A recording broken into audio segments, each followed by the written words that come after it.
Basa dalam ingatan ketika kita berada dalam periode waktu penentuan siapa yang bakal berada di ujung tombak pemerintahan Indonesia, tepatnya pada debat calon wakil presiden Republik Indonesia yang diadakan oleh Komisi Pemilihan Umum atau KPU.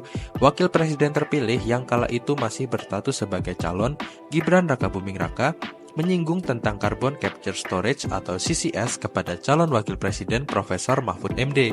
Ternyata hal ini dibahas sampai pada tingkat presiden loh, di mana Presiden Joko Widodo bertemu dengan mantan Perdana Menteri Inggris Tony Blair.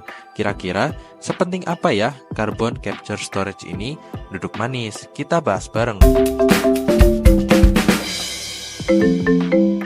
Carbon Capture Storage atau yang biasa disingkat menjadi CCS adalah produk teknologi mitigasi pemanasan global atau global warming dengan cara mengurangi emisi karbon dioksida atau CO2 yang dibuang ke lapisan atmosfer.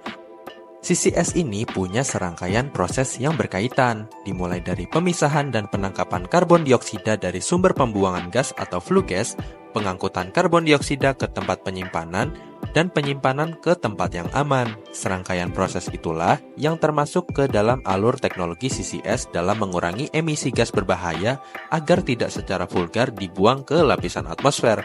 Dengan begitu, ancaman global warming dapat ditekan secara bertahap.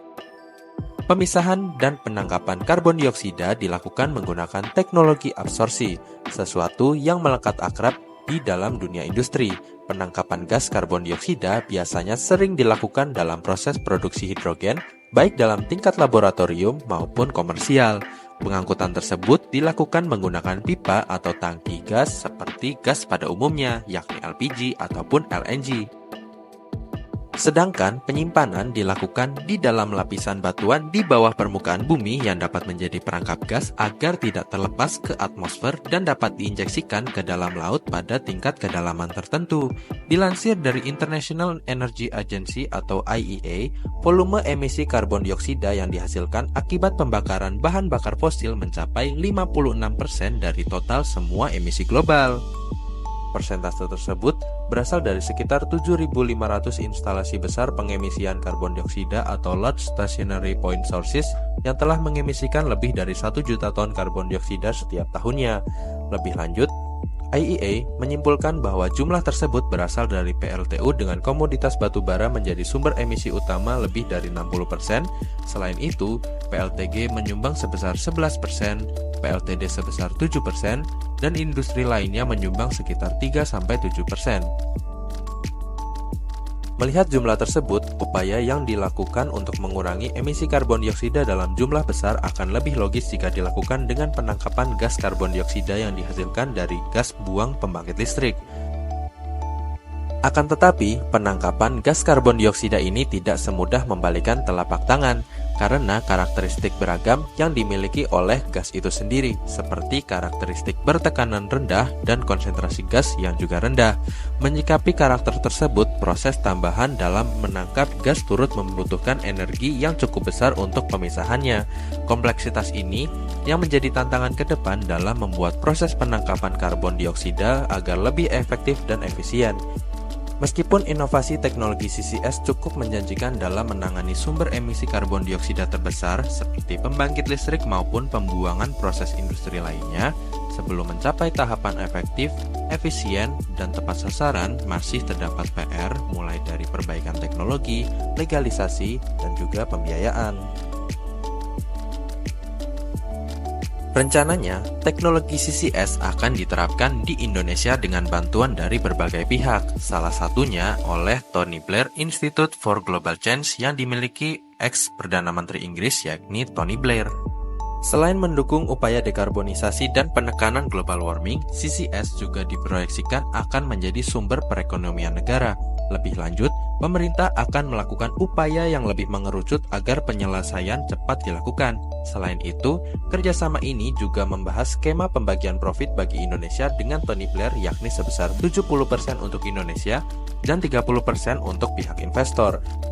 Selain membahas tentang penerapan CCS di Indonesia, pertemuan ex-Perdana Menteri Inggris yang menjabat selama periode 1997 sampai dengan 2007 dengan Presiden Joko Widodo di Istana Negara juga turut membahas tentang investasi dan transformasi digital. Rencananya, Tony Blair juga akan andil dalam investasi panel surya di Ibu Kota Nusantara atau IKN bersama dengan Uni Emirat Arab. Melalui Menteri Investasi Bahlil Lahadalia, Tony akan memfasilitasi kerjasama ini sebagai bagian dari kerjasama bidang energi baru terbarukan atau EBT. Selain CCS, EBT, Blair juga akan berinvestasi dalam alur logistik dan asistensi pemerintah dalam melakukan transformasi digital birokrasi.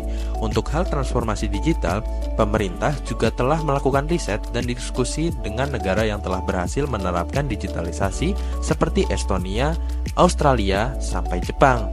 Nah, itu tadi pembahasan tentang pentingnya carbon capture storage dalam upaya dekarbonisasi dan menekan tingkat global warming demi kehidupan berkelanjutan. Nah, Mimin mau kasih tahu nih, upaya peduli lingkungan di tingkat perusahaan dapat diimplementasikan lewat sebuah standar bernama ISO 14001 loh. Standar ini akan memberikan persyaratan, pedoman operasional, sampai dengan audit agar operasional mereka tidak memberikan dampak negatif bagi lingkungan. Indonesia turut memiliki dasar hukum yang pro terhadap lingkungan, yakni dalam Undang-Undang Nomor 32 Tahun 2009 tentang Pelindungan dan Pengelolaan Lingkungan Hidup. Menanggapinya, setiap perusahaan perlu menerapkan ISO 14001 sebagai upaya kepatuhan hukum dan kepedulian terhadap lingkungan. Setelah ini, mungkin kalian bakal bingung, gimana ya cara nerapin ISO-nya? Sini, Mimin kasih tahu. Mitra Berdaya Optima bakal bantu perusahaan kamu menerapkan ISO 14001 agar lebih peduli terhadap lingkungan. Jadi, langsung aja konsultasi sama kita ya. Mimin tunggu notifikasi dari nomor kamu. Subscribe channel ini untuk konten menarik berikutnya ya. Sampai jumpa.